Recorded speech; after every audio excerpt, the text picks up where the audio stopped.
কম বেশি সবারই নুডলস নিয়ে এক্সপেরিমেন্ট করতে খুব ভালো লাগে, না? আজকে আমি তোমাদের সাথে শেয়ার করব আমার এই সিক্রেট মশলাই চিকেন চাউমিন রেসিপিটা।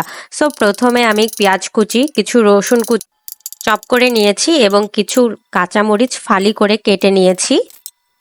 এরপর আমি 2টা টমেটো সুন্দর করে চপ করে কেটে নিয়েছি। টমেটোটা এভাবে দিলে খেতে খুব মজা লাগে চাউমিনটা, তোমরা অবশ্য ট্রাই করে দেখতে পারো।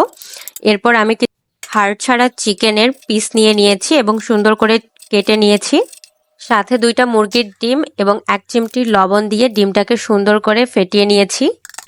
সো এখন সিক্রেট মশলার জন্য tomato sauce, soya sauce, cornflour, চিনি, চিলি ফ্লেক্স, ম্যাগি মশলা, নুডলসের মশলা এবং সাথে সামান্য পরিমাণ ভাজা জিরার গুঁড়া দিয়ে মিক্সড করে নিব। সবগুলো ইনগ্রিডিয়েন্টস এখন রেডি হয়ে গিয়েছে। এবার আমি নুডলসটা বয়েল করে নিব। আজকে আমি ডেকোর এই নুডলসটা রান্না করছি। বয়েল করার সময় সামান্য পরিমাণ তেল আর একটুখানি লবণ দিলে নুডলসটা অনেক ঝরঝরে হয়। কড়াইয়ে তেল দিয়ে এবার ডিমটাকে স্ক্র্যাম্বল করে নিব। চলে যাব মেইন রান্নাতে। কড়াইয়ে তেল গরম হয়ে আসলে রসুন আর পেঁয়াজটা দিয়ে দিব। ব্রাউন কালার হয়ে আসলে চিকেনটা দিয়ে দিব।